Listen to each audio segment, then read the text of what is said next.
Pika. Little Miss Trouble and the Mermaid. Little Miss Trouble and the Mermaid. Little Miss Trouble and the Mermaid. The trouble with Little Miss Trouble is that she is always causing trouble. Like when she met Mr. Greedy. Do you know that they are giving away ice creams around the corner? She asked him. Really? Cried Mr. Greedy and raced off to get some. When he did what he did not know, and Little Miss Trouble did, was that workmen had dug up a pavement around the corner. Mr. Greedy fell right down the hole. Thump, thump. Little Miss Trouble thought this was very funny. Mr. Greedy did not. Now the trouble with making trouble is that sometimes it can catch up with you.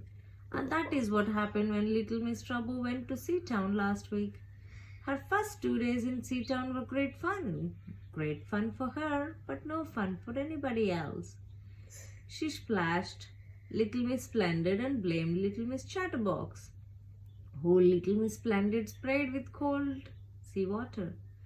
Little Miss Trouble kicked sand all over Mr. Strong, and then she blamed Mr. Sneeze, who Mr. Strong buried in sand up to his nose.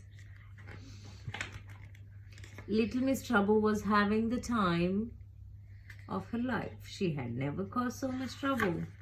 On her 3rd day in Seatown, she decided to go fishing with Mr. Murrow and Little Miss Posy. The 3 of them rowed out to sea and set up their fishing rods. Little Miss Trouble was trying to think of the best way to cause trouble when she felt something tug on her fishing line. I have caught a fish, she cried excitedly. Then there was another tug, a much stronger tug. A tug so strong that it pulled her right out of the boat. Not only did it pull her out of the boat, it pulled her down into the sea. Little Miss Trouble let go of the fishing line, but something or someone grabbed her foot and dragged her deeper and deeper. Why? It was not until she reached the bottom of the sea that she discovered who had caught her. It was a mermaid. There is someone who wishes to see you, said the mermaid to the flabbergasted Little Miss Trouble. Well, take me back, demanded Little Miss Trouble. Later, said the mermaid. Now follow me. Little Miss Trouble realized that she had no choice in the matter, so she did as she was told. No, they're not called mermaids. The mermaid took Little Miss Trouble's hand and led her across the seabed. They're not mermaids, they're called mermaido. Okay. After a short while, they came to a coral reef. Where you are taking me? Asked Little Miss Trouble.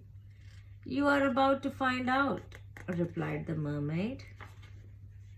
Mermaido. Mermaido. In the middle of the reef was a circle of sand, and in the middle of the circle was a coral throne.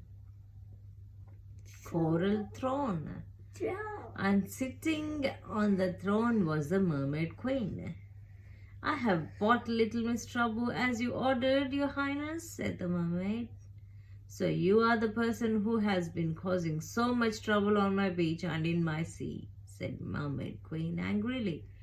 It is time that you learn to behave yourself. No more splashing people and kicking sand around. But it wasn't me, exclaimed Little Miss Trouble. It was Little Miss Chatterbox and Mr. To Little Miss Trouble's huge surprise, the word sneeze, which she had meant to say, came out as a bubble. And every time she tried to say it, the same thing happened, until there was a stream of bubbles coming out of her mouth. It is no good you blaming other people. I'm getting them into trouble, said the Mermaid Queen. From now on, every time you try to make trouble, all that you will get from your trouble is bubbles. You may go back to the beach now. The mermaid led little Miss Trouble away Did you say mermaid or? The mermaid led little Miss Trouble away. They swam to the edge of the coral reef where a dolphin was waiting. This dolphin will take you back to Sea Town. Do not forget what the queen said, warned the mermaid. Little Miss Trouble held on to the dolphin fin and rowed her back to the beach, where the dolphin left her at the shore. The beach was crowded, and as a little Miss Trouble watched the dolphin fin as it swam away, an idea struck her. There is a, she shouted at the top of her voice. But instead of the word shark, which she had meant to shout to scare everyone, a huge bubble came out of her mouth, and then another. Everyone on the beach gave her a very odd look. Feeling very foolish, little Miss Trouble went back to her hotel. The next morning she felt much better. Down on the beach she found little Miss Sunshine sunbathing on her beach towel. Little Miss Trouble crept up behind her and dropped her ice cream on little Miss Sunshine. What was that?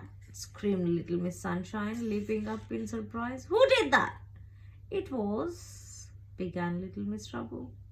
She was about to say Mr. Rush, but I am sure you know what came out instead. Bubbles. That's right. An enormous bubble. And then more and more bubbles. And that was not all. How could you? Cried little Miss Sunshine, and she threw what was left on her face at little Miss Trouble. There was nothing little Miss Trouble could say because she could not speak. All she could do was Bubble. blow bubbles. And so it went on. Every time little Miss Trouble tried to cause trouble, the same thing happened. By the end of the week, little Miss Trouble had given up trying to make trouble and had started building sandcastles instead. In fact, she became so good at building sandcastles that she won the sandcastle competition. She was very excited until she discovered what the prize was. What is it? I don't know.